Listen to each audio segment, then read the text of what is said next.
welcome to Two Boomer Women. I'm your host, Agnes Knowles. I've been talking with Boomer women for almost a decade now. Well, I guess I've been talking to Boomer women all my adult life.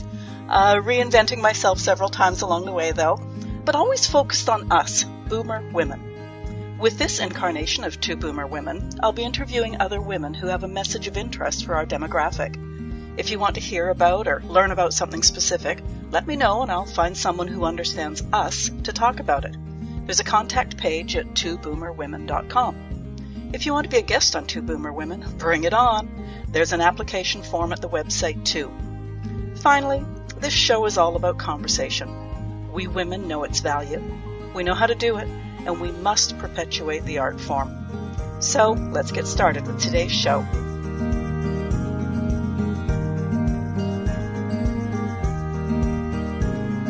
Welcome to the Two Boomer Women podcast. I'm your host, Agnes Knowles. Many of you know I had a career in residential complex care, frailties, dementia, severe health compromises. So when I read today's guest's bio, I knew I wanted to get her on podcast. If I understand correctly, Lee's dad had dementia, and both of her parents were determined to age in place, although they finally agreed to assisted living. Lee couldn't visit as often as she would have liked, so she decided on a visitor to help out. Mindy could play music and sing songs. She could dance. She could play some games as well as videos and audiobooks. She could share family photos and take video calls. Oh, and she speaks 8 different languages. If you're caregiving an elder, you're probably thinking some people have all the luck. We'll get to know Lee, but honestly, we're going to talk about Mindy more than Lee. Lee must be brilliant, as she's an inventor. And Mindy, well, she's as bright as Lee can make her, because Mindy is a robot, a social robot. Lee St. James, welcome to the Two Boomer Women podcast. Thank you so much for that generous introduction. No, I'm just so excited. Lee, when I was browsing around your website, my rec therapy background was thinking of dozens of different people who could have been stimulated, cheered up. They could have benefited by Mindy, including my own mom and dad. Yeah. But I'm going to be the polite host and ask you about you first. Tell us your story, what you do and how you came to create Mindy. What exactly is a social robot? Okay, so let me. I can back up a little further, but I'll start with Mindy. I didn't actually invent her. I'm adapting her. So it's a commercially available robot, and I work on the robot apps and the interactions. So it's more of the interface. So we can talk more about that. I consider myself an innovator, but I am inventing a new way to use this technology. Let's put it that way. So my background is born and bred in Toronto, Ontario, Canada. Went to school for business. So I did an undergrad degree at Western University, and then I did my master's actually in France at a school called INSEAD. And in between my undergrad and my master's degree, I worked in marketing, market research, and also in areas of data analysis. I'm very analytical. So I'm not the type of person that if you're selling a Rolex watch or, perfume or chocolates, I'm not the marketing expert in that. I've always been sort of more interested in technical issues and technical marketing. So when I graduated with my MBA, I decided to get into the software industry, and that's a little volatile, as you probably know. I was working very hard at a company in Toronto. It was acquired by Symantec. And so when I met with the recruiter as we were going through the outplacement process not with the merger, I said, I'd really like to work 3-4 days a week and do community work, other than that. And the recruiter's like, I don't really have any jobs like that. So I said, well, I think I'm going to try something on my own. And I did not have an entrepreneurial bone in my body. Like, I did not think that I was an entrepreneur, but I just wanted some freedom, after having sort of worked in corporate life for a while. So I started consulting and just exploring, and that is sort of why I'm sort of inventing a new way of, living my life. I was listening to one of your previous podcasts, with somebody also sort of deciding you can do it, whatever you want, like set your mind to it and you can, make it happen. Right. So So I started consulting and just, I don't know how I did it. I just kept going. You know, I kept thinking, giving myself 6 months at a time. And then I was like, okay, I'll get a real job if this doesn't work out. And I did that for like 16 years. And then, let me see, I guess I was a bit of a workaholic and didn't really have much of a social life. And so at one point I came to, in my life, I just said, you know, I don't want to do this. Like, I don't have anything else to prove in terms of my career, but I really want to get married and have kids. Like, I'm kind of, time is passing me by. So, you know, I did a lot of, you know, I guess online dating wasn't quite as developed at that time. There was like phone stuff and whatever. Anyway, I finally ended up meeting my husband and we got married, you know, first and only, you know, marriage for both of us. In our, I guess I had just turned 40 or 41 and we had our son, I was 45. And when my son was born, I kept thinking I could still, you know, be an entrepreneur and do my own thing. And it was just like impossible. It was just like, I'm losing my mind. So I actually decided at that point to try to get back and be an employee. So I kind of took a number of steps back in terms of salary and economic position, but I just needed like a, you know, basic job that I could like turn off at the end of the day.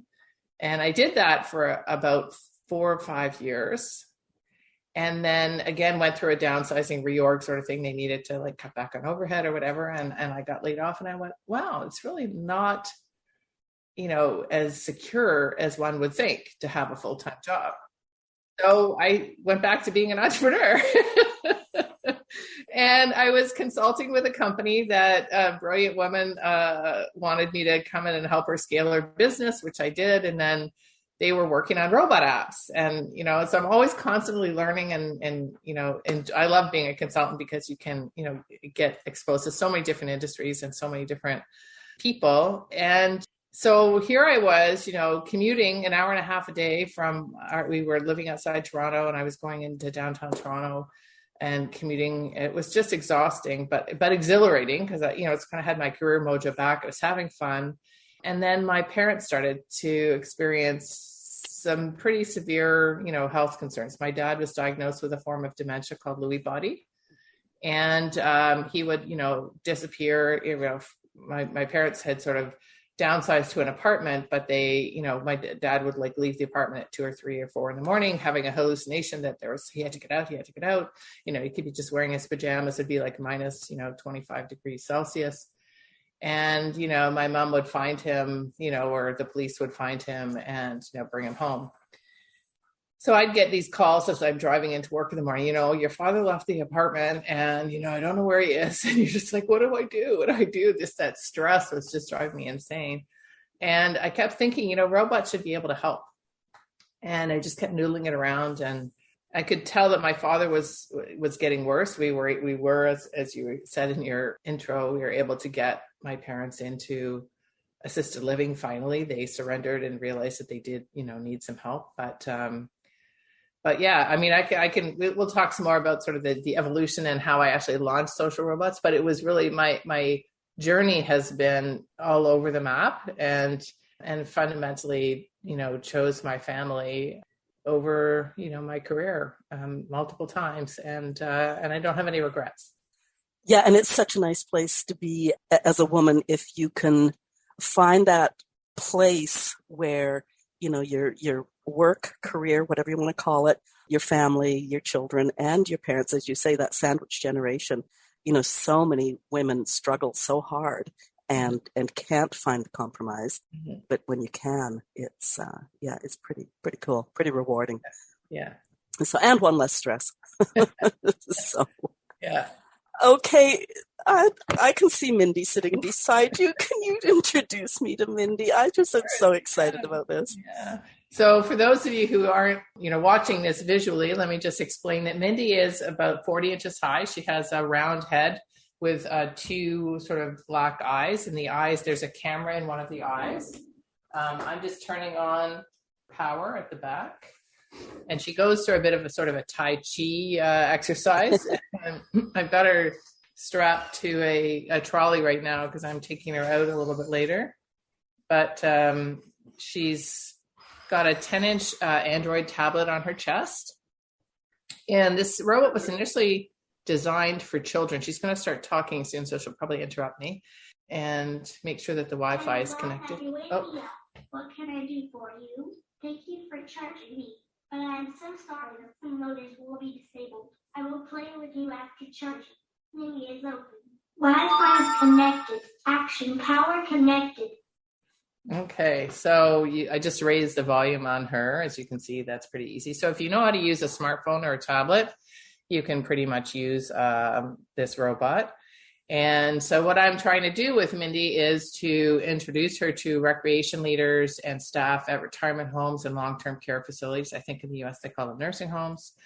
And basically share this robot among the residents so that they can have more engaging activities when the staff and volunteers aren't, able to get to everybody and give them as much time as they want, right? So the idea of Mindy bringing her around, it could be one-on-one visits for people who maybe don't want to leave their room or are not comfortable.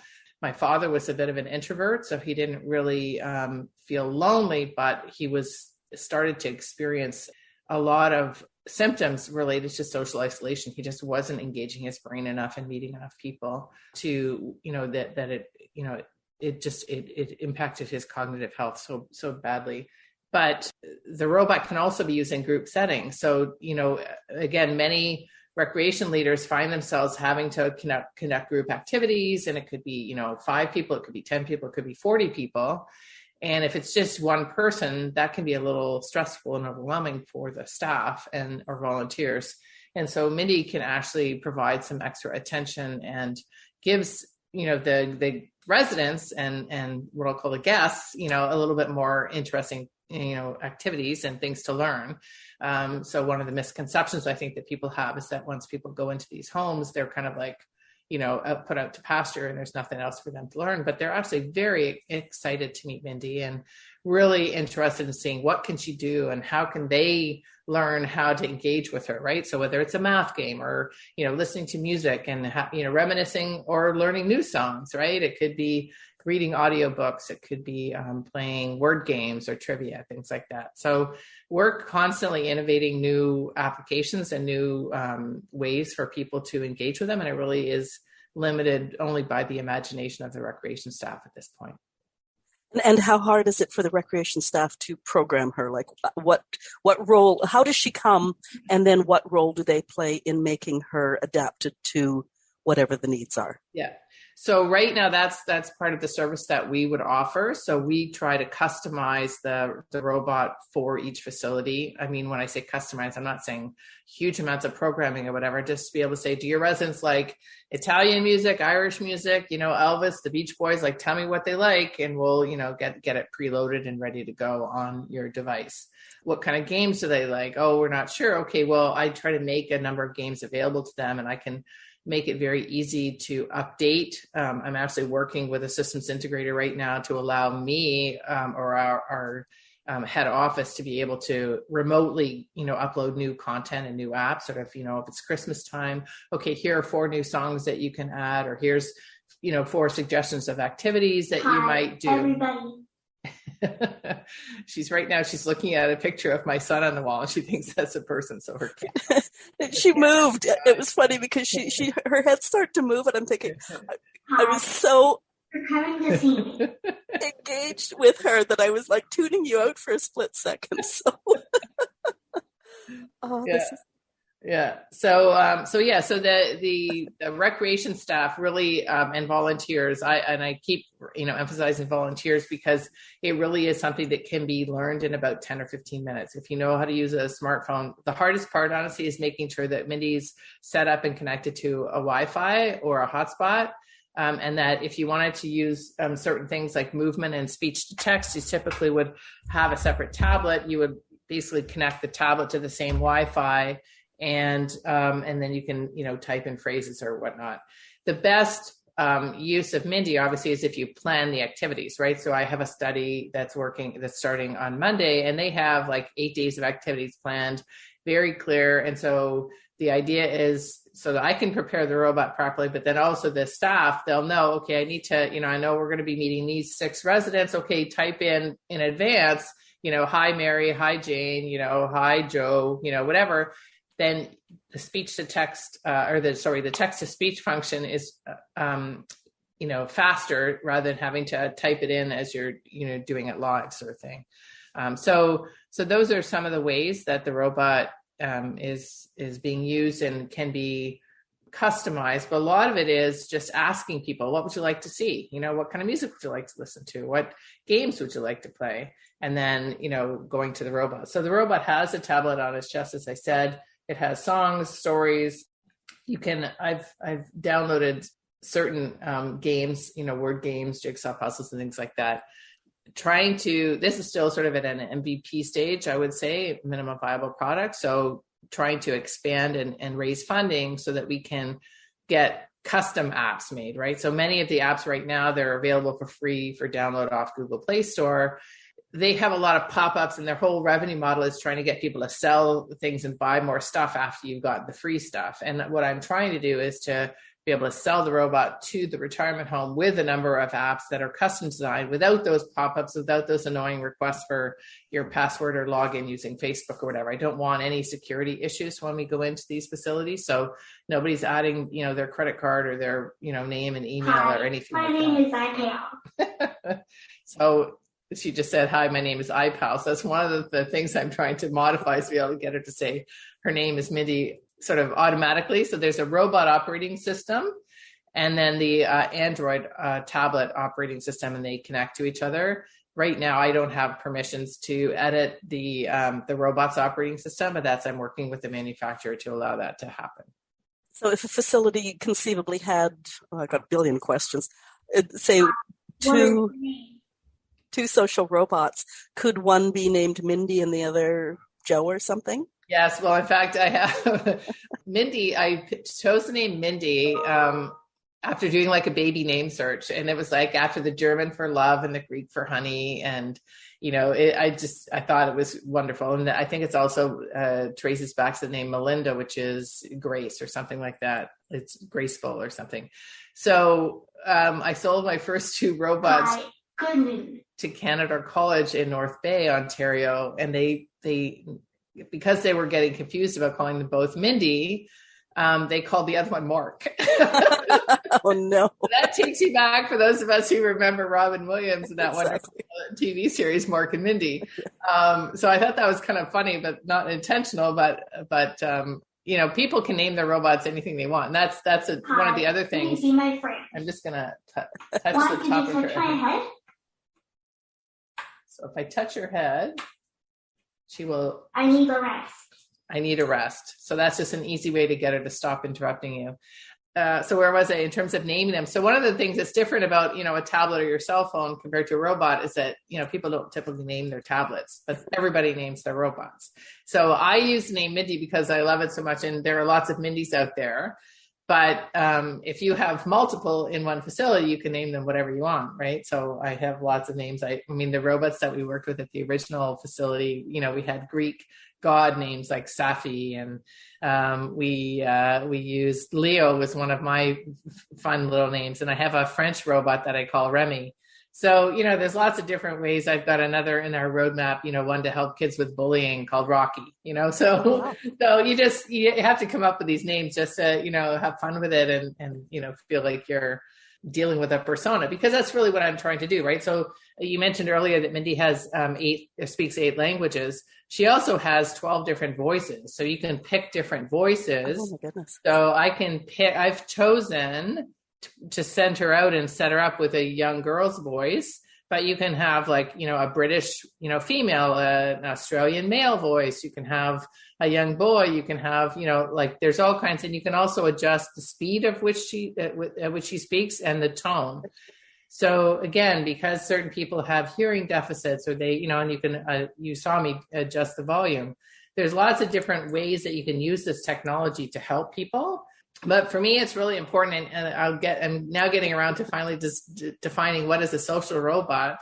For me, there are lots of different ways people define robots, and I'm not going to argue with any of the experts out there. But for me, the social robot is really about technology that can be used to reduce social isolation, loneliness, and boredom.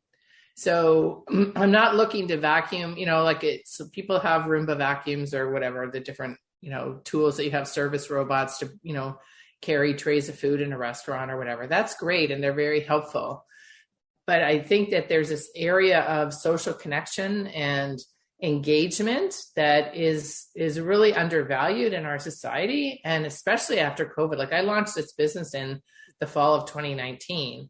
But now people are really understand a lot more about the impact of social isolation, not just on older adults, but on, young teens and adults, everybody, there's such a trend now to living on your own.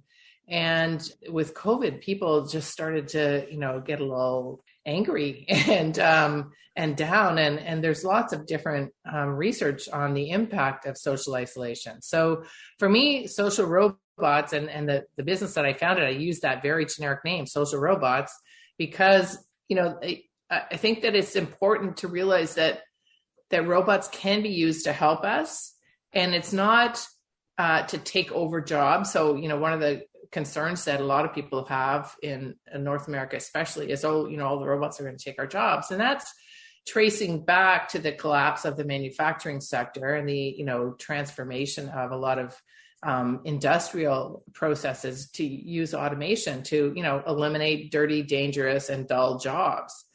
But when I did my research, and I was really, honestly, I was hoping that I could just keep consulting and doing my own paid gig and find somebody who had a solution for robots, and then I could just get them into my parents', residence, or, buy one for them and to be done with it. But I found that they're not. There's so much, certainly, many males are interested in mechanical, mechatronics aside, what robots can do. There aren't that many women doing robots, and there are the ones that are, I think, are doing really exciting, interesting work. Many of them are involved in telepresence medicine. And so you'll see. I'm ready to work. Oh, she just heard a special word and she wants to start working again. So I'm going to turn her off now. I can show you more later, but just show you how easy it is to turn her off. That's it. She's turned off. She's not listening to our conversation or anything. So for me, social robots are really about engaging with people and helping people engage with each other. And that, to me, I think is quite an important distinction. So I know that there are a couple of robots that are out there, and they're marketing themselves as like, oh, this will be your new best friend, or, and it's, to me, that's really creepy. It's a computer, it's like a computer with, plastic around it. It's not a person. And even though it has humanoid features, and, people want to shake its hand, do a fist pump, hug it, whatever, pat it on the head, that's fine. But it's kind of like, a grandchild or a puppy dog or whatever. You don't have an intimate relationship with the robot. It's really about what the robot allows for the person to experience. And it's really about that, triggering certain social cues, right? And sort of reminding you how important it is to be kind and caring and, fun and engaging your brain in different activities, right? So to me, I love when I hear or see examples of the robot helping people get to know each other, right? So I'll tell a story about, we took Mindy into a retirement home. It was a very first pilot study. It was at the very beginning of March 2020, just before the lockdowns. It was a woman, 72 years old, had been experiencing dementia. Her niece was just struggling to be her primary caregiver. She would go to the residence, almost every day, for hours, trying to help. And the woman was basically just sitting, in a chair, just just not responsive, not engaging in anything. So I brought the robot in, and you could tell just from looking at her eyes that her eyes were seeing something new, and there was an engagement there that just at a very initial level. And then I did, a little process of what I call a little meet and greet. And I just said, would you like to listen to a song? And I was kind of embarrassed at the time. The only song I had was the children's songs that come preloaded on the robot when I bought it. And it was, so I chose If You're Happy and You Know It, Clap Your Hands. And, everybody kind of knows that song, clap your hands, stomp your feet, shout hooray, right? Well, by the end of the song, we were surrounded by a dozen people who had come into the foyer. Everybody's taking pictures and, oh, can I take video? Oh my God, this is so exciting. And the lady who I was there to introduce her to, her name was Susan. She wanted to hug Mindy. She literally pulls her arms out, goes like this, and her niece is like, "Oh my God, is that okay?" I'm like, "Of course. There's hard plastic. You can wipe her down. There's no don't worry about germs or anything like that. It's perfect. She's got a solid base on her feet. She's not going to tip over." And it was exciting, and you could tell. And she was kind of moving her hands. I can't remember exactly if she was clapping, making a clapping sound or not, but you could tell that she was listening to the song, and that the song had probably brought some reminiscence back and engagement, how music can really impact people with dementia. But it was also the robot form factor. And that was when I knew, I guess, being surrounded by a dozen people who are excited too. But I was just like, oh my gosh, okay, this is so exciting for me as an innovator and a founder to realize that there's something here. We should keep going. And then literally the next week we were, shut down. We were prevented from going into retirement homes in Ontario. And so I had to sort of pivot and change my plans, but I haven't given up, and I just keep going. And yeah, so the robot has changed over time. So when I first had the robot, it had like a 5.5-inch tablet on the chest. This newer version just passed quality assurance in January. And so it's still very new in terms of getting out into the field. But that was like a main stumbling block. Anytime we did pilot studies or paid trials or anything like that, they're like, "Oh, this is really great, but the tablet's really too small." So really important product development that I worked with the manufacturer on. And now we're ready to sell or lease robots or help people with fundraising if they're nonprofits, and just trying to figure out how to get more robots into retirement homes and help more people. You've touched on so many subjects. Everybody knows I come in with notes, and I'm going to go through them in a minute. But the one thing I wanted to address is just that whole doing people out of a job. Mm-hmm.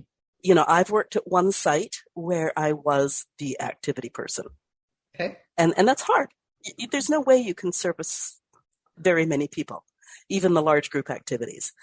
And I've also worked at a place where, I was the manager, and I had part-time staff, I had full-time staff, and you're still not everywhere. Some places have more volunteers than others, so you can I can only see positive things for Mindy that do not put anybody out of a job. There are so many job vacancies right now in North America, especially. And if you think about like Asia and even Europe are about 10 to 15 years ahead of us in terms of their demographic shift. But what's coming for us here is that there simply won't be enough people to take care of people over 65. When they talk about it's something I have in one of my blog posts on our website about the dependency ratio. And the people in Japan, they're already accepting and embracing the use of robots and robotic technology because they need people to take care of, and improve the quality of life of older adults. Otherwise, we've all heard the terrible, situations that occur in terms of neglect and just not being able to be around, right? So you can't get people out of their bed or into their wheelchair or out of their wheelchair, or, there's so many things that need to be done in a retirement home. If we can add some activities and engaging things while people are waiting or being portered, or, there's just so many potential uses for the robot for sure. Yeah. Now you talked about doing the one-on-ones. Can Mindy be programmed for like personally programmed for a number of different people? So she knows that if she's talking to Susan, she might talk gardening. If she's talking to Joe, she might talk about, I don't know, the football game or what it, I don't mean specifically, but not the game, but, So that's an interesting question. So technically it is possible. Right now, that's not something that I am facilitating or encouraging, because the bigger issue that people have in congregation facilities is around safety and privacy. So being able to start small, like when you're trying to introduce new technology like this, it's really important to make sure that you sort of scope it out and don't overwhelm people with all the possibilities of what it can do. So what we're trying to do are to find sort of some, the most frequently used games or the most common topics and things like that, so that you can, maybe do book club and talk about things. And so people can decide if they want to come to that book club or not. But what I'm currently doing is, so I call it the robot handler. So the robot doesn't operate autonomously. It can be sort of brought into somebody's room and then be used by that person, for 15 minutes or 45 minutes or however long they want to use the robot for. And that interaction can be customized by the robot handler to say, okay, now we're in Mary's room and here are the things that she likes to do. And so we'll just, run through some activities. That robot handler can leave the room for 10 or 15 minutes or 30 minutes, depending on how long the person's comfortable with the robot on their own. And also their experience, right? Like we did a 4-month pilot study in 2021, where the first few times the recreation leader took the robot into somebody's room. She wanted to play the math game. Okay, great. Here's how you play it. Okay, great. So the recreation leader showed the resident for the first time or two, and then the resident started becoming more independent. And so by the end of the 4 months, she was having her weekly visits with Mindy, and she was so excited. She was so good at the game, and she wanted to talk about, all this stuff with her son. And she had so much to say about how, she now knew how to use the robot, right? So that level of independence, I think, will grow over time, but it's not where we're starting, right? And so the idea is, if you're like, it's not about, you can't really have a one-to-one conversation where there's back and forth, right? So using text to speech is where you sort of have a scripted conversation. There are other types of dialogue flow that are being worked on, and they will be released over time. But right now, I'm just really trying to keep the scope sort of bite-sized chunks so that it doesn't threaten people in terms of like, how do they know that about me? Like, I don't want to know, so you have to give permission, right? So it's just like, do you want to have a conversation about gardening or whatever, right? So it's like, okay, yes, I'd be willing to do that. Instead of having somebody program it and say, like the recreation leaders all have files on the residents, right? They know the background and everything else, but just because they have that information doesn't mean that Mindy should have that information. I think there needs to be a permission-based process, which, can take some time, and that's fine. It's like, again, we're trying to introduce a new technology and make sure that we don't upset people in that process. You made an interesting point where you talked about book club, because if I would have had book club, I would have said, this week we're going to discuss, Jane Austen or something. It's the same thing. It's nice and generic. And those people that were interested in Jane Austen would come, and those who didn't care just wouldn't. And I guess you could do the same thing in terms of gardening. Today, Mindy's going to, talk about gardening with orchids or something. Yeah. And if someone's interested or loved orchids, they could come. And if you didn't, then yeah. So just keeping it more generic. Yeah. Yeah. You were talking about the pandemic, and, there's so many things that, I won't say so many, but there's several things that a facility could be locked down for. I mean, when norovirus first hit the market, or some influenzas, COVID, COVID's been better part of 2 years. But, even a month can be a long time for residents to not see family. Yeah. And I remember norovirus being like, the rules around when you could open again were just, oh my goodness. I just think there's so much potential for a social robot. Yeah, because even now that COVID, sort of the worst part of COVID, hopefully is over, there are still lots of lockdowns. People are going through situations where they're still, back in their rooms and they're not able to do group activities.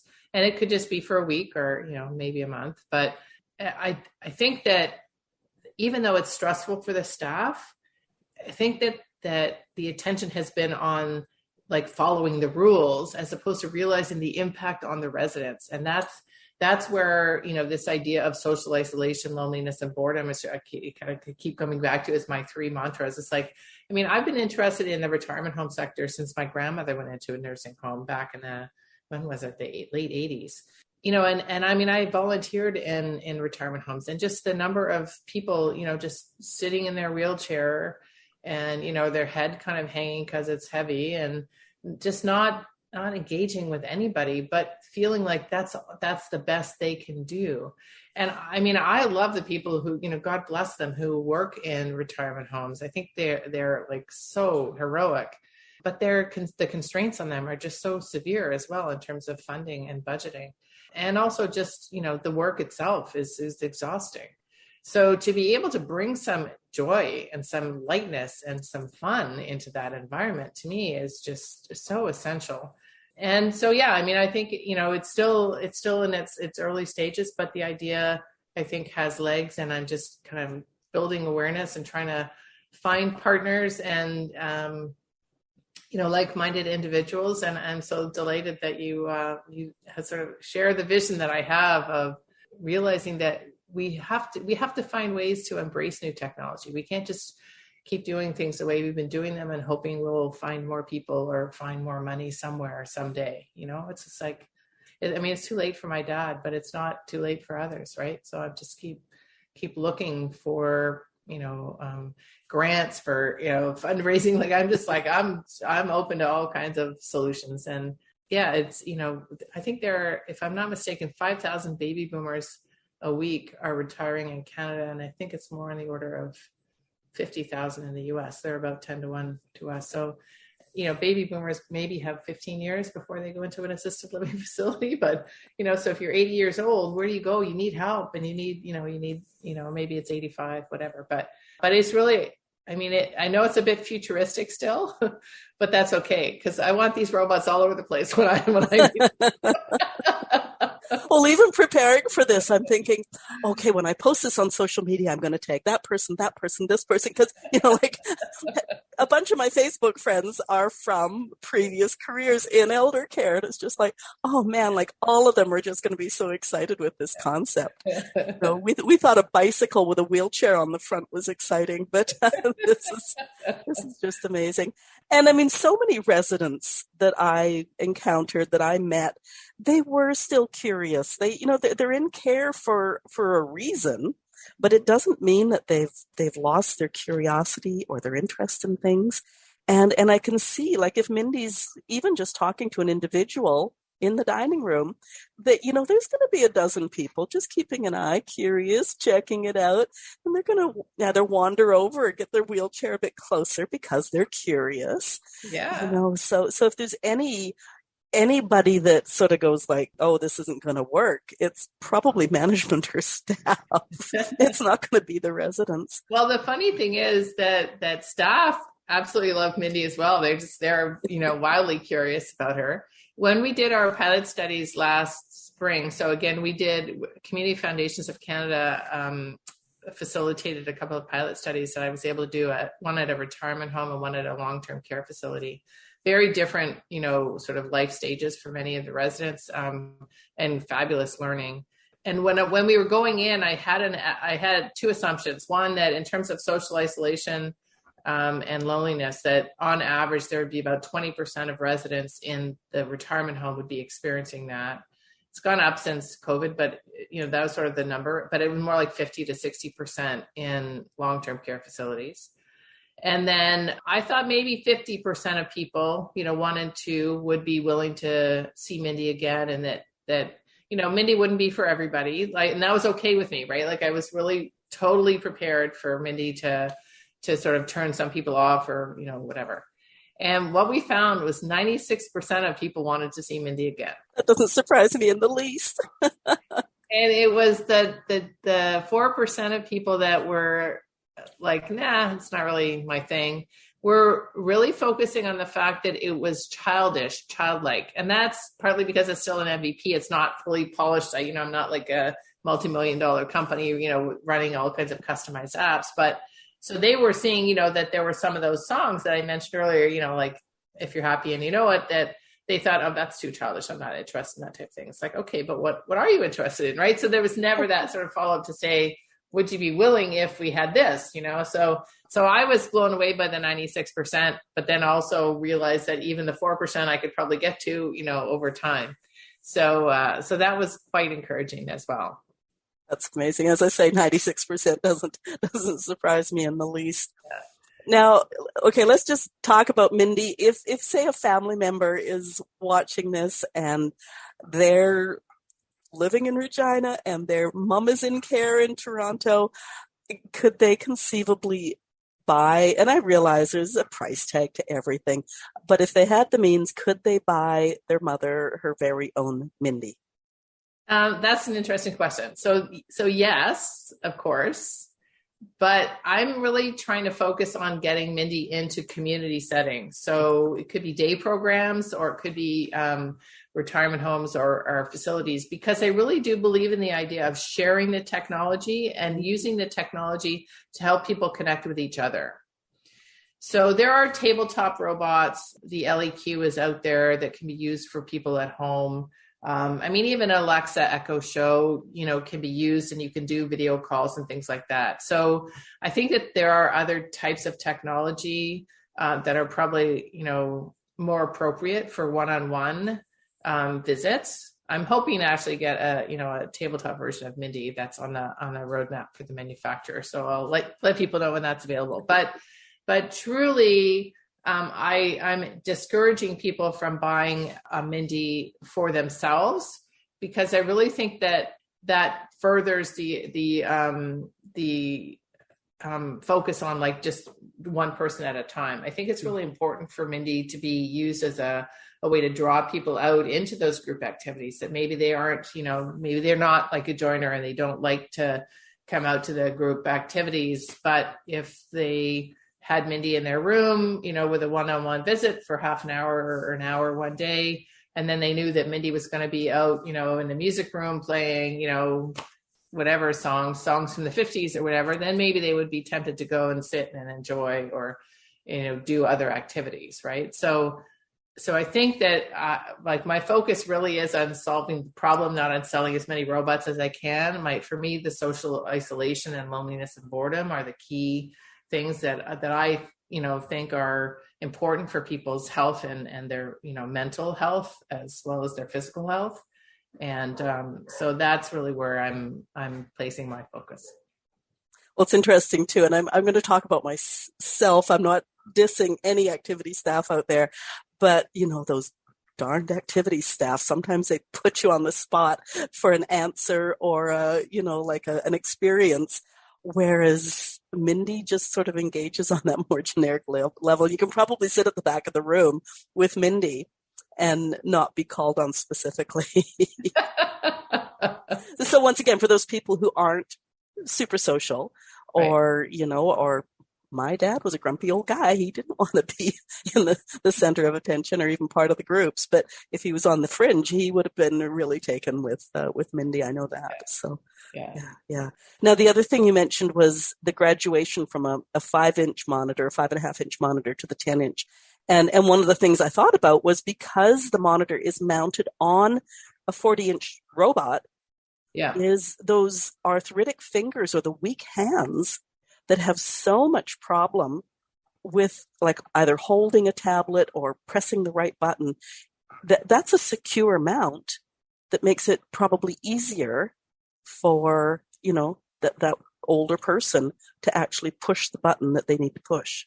Yes. And in fact, I'm also working again with a systems integrator on voice enabled initiating of activities. So to be able to interact with the robot, whether you touch the robot or you just say the answer, right? So I'm working on a trivia game right now, for example, where you can say the answer or you can press the word that comes up on the screen.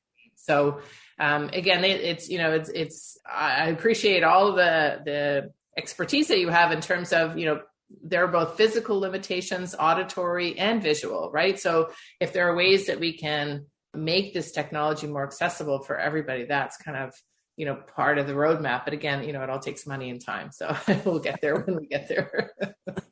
Details. Well, and I mean, okay, even talking money for a minute, like our government has certainly been throwing money around because of COVID. And, I know a number of facilities that have great fundraising ability.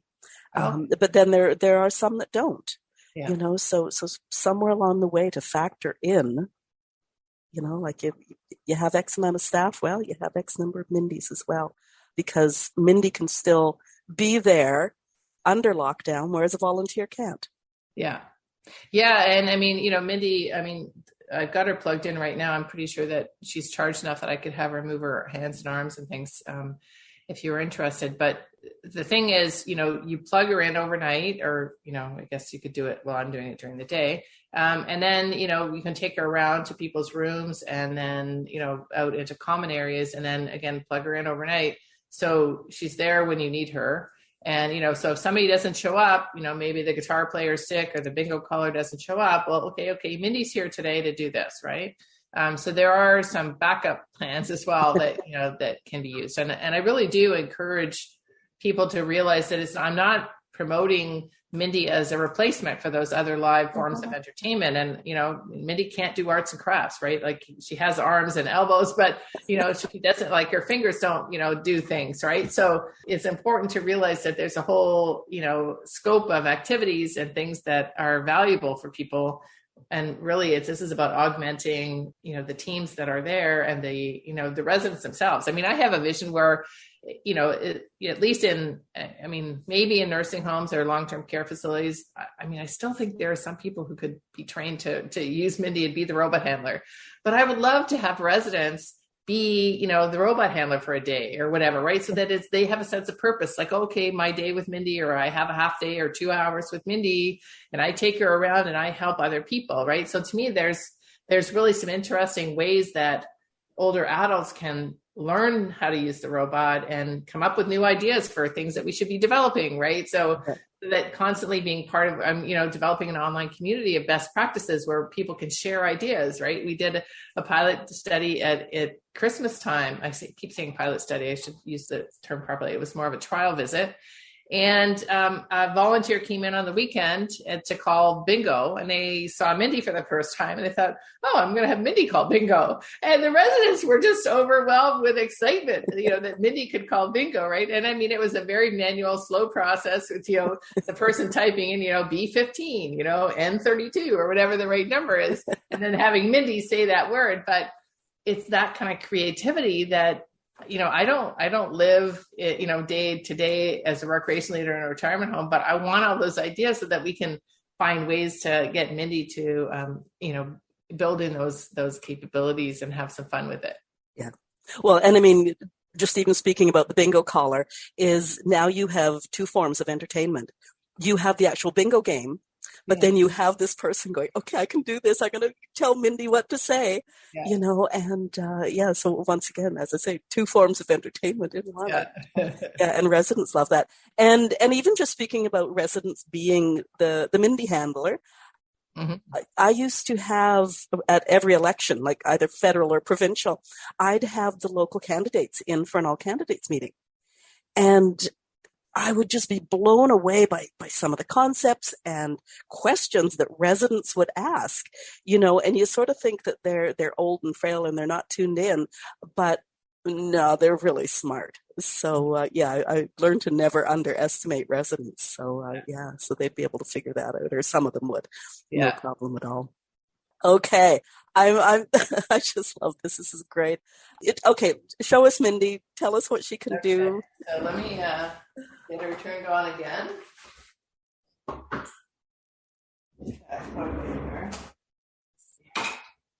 Oh, look at, she's opening her arms.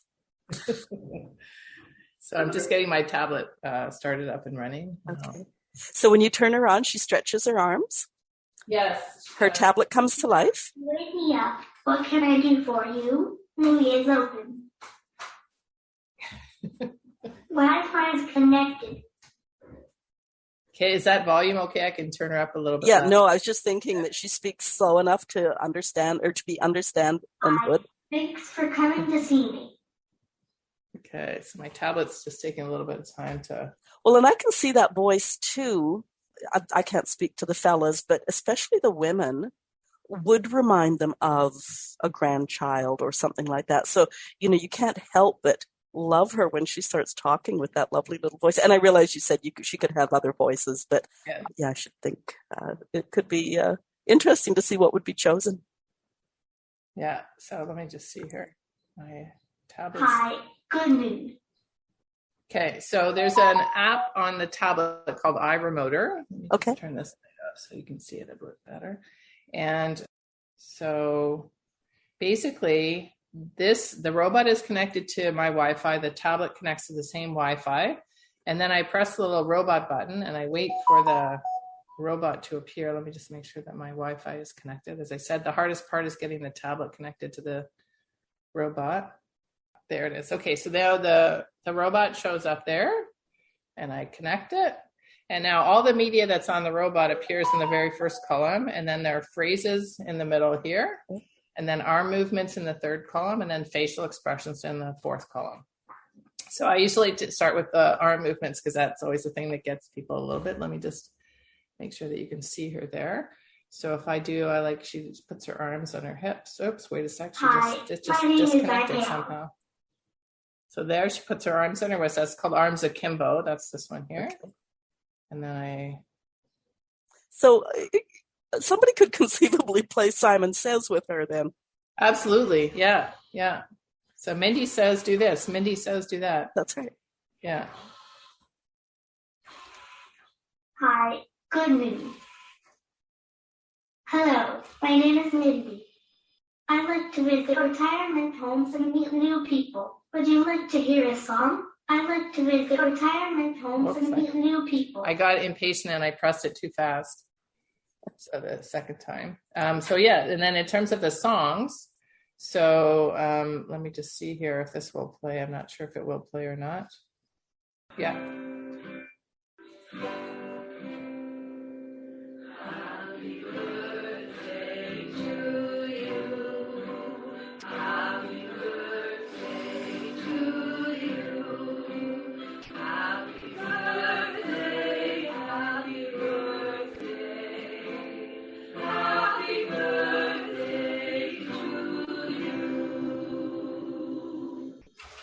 She sounds so much better than I did when I had to sing that when I worked in care.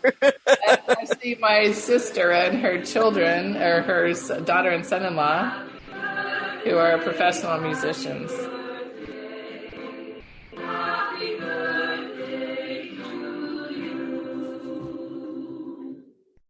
So that's one of the customized versions, content that I've developed. So there is another version of Happy Birthday that comes preloaded, and I'm trying to figure out how to take off the preloaded stuff when I have new content to put on.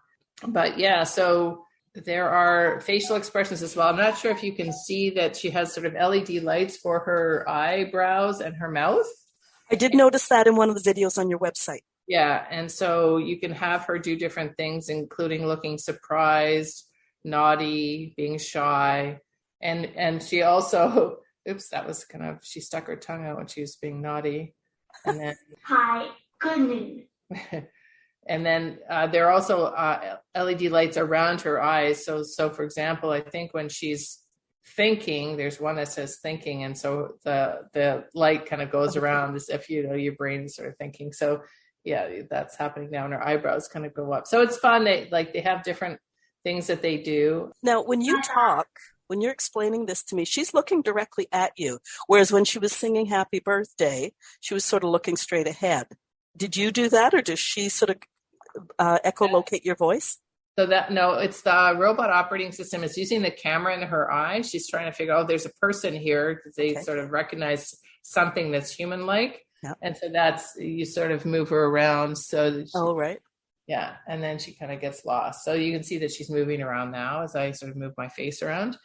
So that's, again, one of the enhancements, but from the iPal 1 to the iPal 2 was to improve that sort of recognition of like people that they're trying to make face contact, like eye contact with other people. But some of it is still being optimized. There's something called firmware on the robots that needs to be updated, but because I'm going to a trial visit tomorrow, I didn't want to do something and then have the robot, sort of have some sort of issue. So it's like, so things like that, like she's saying, hi, good news. And I'm just like, okay, but I didn't ask her to say that.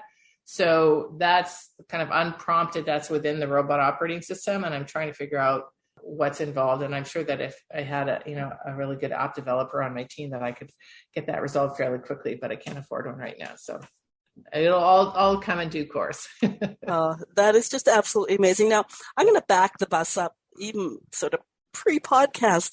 You're a developer. You obviously know more about computers and all that stuff than most of us. I didn't even know a robot that looked like a person existed, a social robot existed. Are they relatively out there for people who know about them, or are they still just really in the developmental stage? No, they're out there.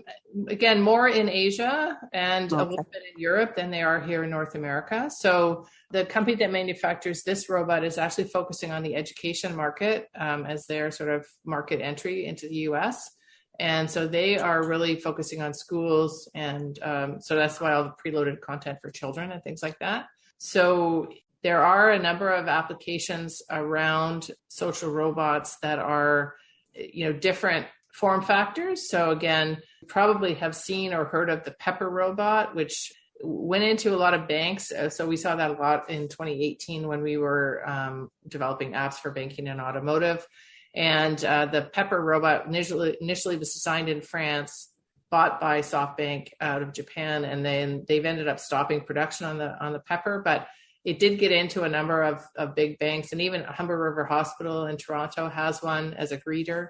So again, a lot of the applications, again, very focused on sort of customer service, greeting, directing people into showing them a map of the facility. Okay, here, where do you need to go? Okay, here's where you need to go. Or calling people ahead saying, okay, you have a meeting with so-and-so. Okay, let me know and I'll contact those people.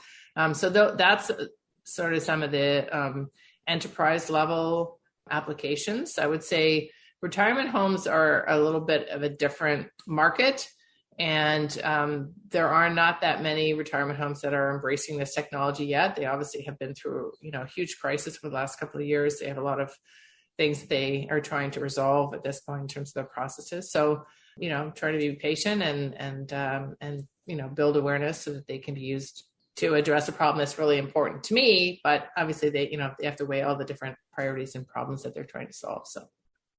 Yeah, it's interesting how you look at things, because it seems to me that Mindy could really help with a lot of processes and problems. Yeah, well, and I mean, one of the reasons I chose this form factor is because it is quite affordable from my perspective. So it's about $10,000 US, 12,500 Canadian, to buy the hardware and the sort of initial, 1-year warranty on the performance of the product, and then $3,500 a year for the content, the maintenance, remote tech support. And so I think that those numbers are reasonable. But when I speak to many retirement homes, they're like, oh, we love the idea, but we just don't have that money. And I'm like, wow, okay, can I help you with fundraising? What do you need? Right. So it's not just that, you can do a one-time support, but it's really just that idea of their whole budgeting process and their whole healthcare financing model, I think, is the issue that is the biggest barrier right now. I think, I've proven that, they have an impact. They're easy to use. They, will continue to develop new apps and so forth. But, I can't afford to give a robot to everybody. I have to actually find a way to make this a business or not, so. I would suggest that the place you've got to take Mindy is like the family councils. Okay. So many places have a family council, and those are the family members, the loved ones of the residents who would say, oh my God, we've got to have this. And then they're going to do the fundraising. Facility doesn't need to. Oh, what a great idea. Oh my gosh. I can't believe I haven't thought about that.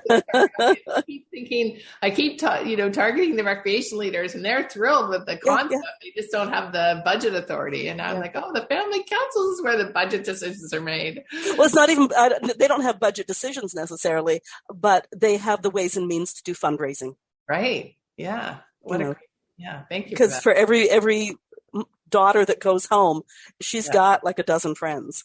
Yes. So, oh my goodness. Yeah. Yeah. GoFundMe is going to just be going off crazy with Mindy. Oh, that's crazy. So it's interesting just seeing Mindy as is, and then talking to you about the potential and where you'd love to see her go. The sky really, truly is the limit, isn't it? Yeah. Yeah. Well, it's funny because we talk about aging at home. It's the kind of it seems to be sort of all the rage. And I'm like, why would you want to age at home? Like, I just don't get it. Like, cause I know my grandmother was living alone. She was forgetting to eat. She was like really declining. She must've been like maybe in 89, 90 years old. We finally got her into an assisted living facility, retirement home, whatever the word is. And we thought she had maybe about 6 months to live. Like, it was really like, oh, poor grandma. Well, oh my goodness, she just became alive, and then you're surrounded by all these people and hallway bowling and all these activities that they did. And she lived until she was 97. I mean, it was wonderful, right? So to me, I have a very positive perception and relationship to assisted living facilities. I think that they're extraordinary ways to have people be connected and make new friendships and take care of each other and to engage with other people. Even though I know you want to have your autonomy and you don't want to have to, eat, breakfast at 7:30 in the morning or whatever time, you don't want to have to, to people telling you what to do, but there are ways to, to work around that, right? There's lots of different models now for retirement living that I think make a lot of sense. So hopefully that will include, having a social robot in every retirement home in North America. That would be my dream. Yeah, no, that's absolutely. And it's funny you talking about your grandmother, because I worked at one facility where we had a palliative care room.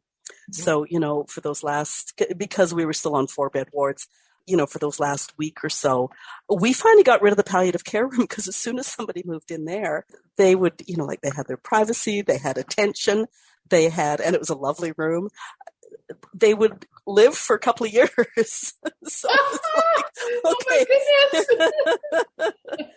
Doesn't that just tell you everything you need to know about so many facilities? Oh, dear. But, that's great. My dog has decided that she wants to be part of the interview as well. Oh, that's great. Yeah, it's funny because mine is actually sleeping, but it's not unusual for her to offer an opinion through our talk. So, okay, where can people go to see Mindy in action? Oh my goodness. Well, we have a website, socialrobots.ca. So it's robots with an S at the end. And then we're on Facebook. So social.robots. I think if you search for that, it's Social Robots Canada is the name. I'm available, anywhere in the world, but so Social Robots Canada was the name I could get on Facebook.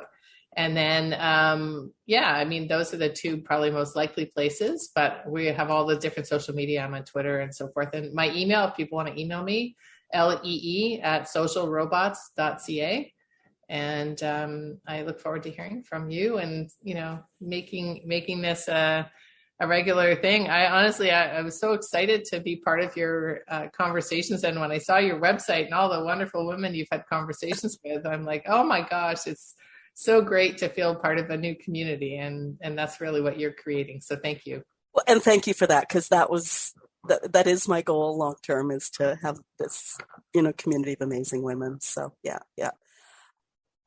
Okay, first of all, I guess the links will be in the show notes. I'm sort of dumbstruck here. I love Mindy. I think you're fantastic, and you may have corrected me at the beginning, but I still think you're brilliant, even if you didn't create the original body form. Oh, dear. So that's great. Listeners, if you have comments on today's show, please talk to us. If you're listening at twoboomerwomen.com, scroll to the bottom of the page and leave comments there. We can be found at Apple or iHeartRadio or Spotify, most places a person would listen to podcasts. Feel free to leave comments and stars and reviews. They help us grow. Before you go, hit the subscribe or follow button, and you'll be notified about future interviews with more of my great guests. And share this episode with all of your friends who have parents they can't see as much as they want to, or parents in facility care. It's my expert opinion that Lee and Mindy are going places. This is just great. If you want to be a guest on podcast or know someone who would be a great guest, there's an application form at the website. Lee St. James, I got to say, I was writing out notes for this chat yesterday, and I was just getting so excited thinking about the potential of Mindy. And I just really appreciate you sharing her with us today. It's just amazing. Well, thank you for your generosity. It's been great. Have a great rest of the week.